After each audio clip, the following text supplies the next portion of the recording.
J'étais à la foire de Garis le 31 juillet dernier. Résultat, beaucoup de chevaux sont à peine manipulés, ils sont attachés, paniqués, stressés. Certains ont du foin, d'autres sont laissés des heures sous le soleil, sans nourriture et sans eau.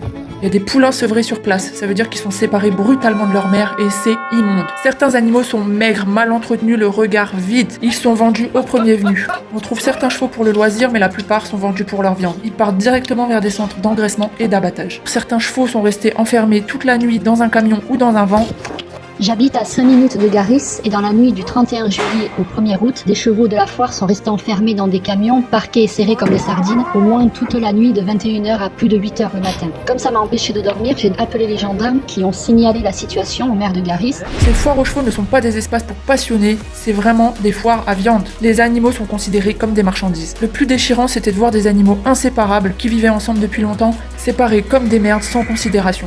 L'association Future demande la fin des foires aux chevaux à destination de la boucherie, des sanctions pour les actes de maltraitance constatés, de changer notre regard sur les chevaux et d'arrêter de les consommer. En voyant ces chevaux âgés et maigres à la foire, on a fait un post sur les réseaux sociaux pour appeler à l'aide. 2 d'entre eux ont pu être sauvés par la Fondation Brigitte Bardot. On vous remercie énormément pour votre soutien.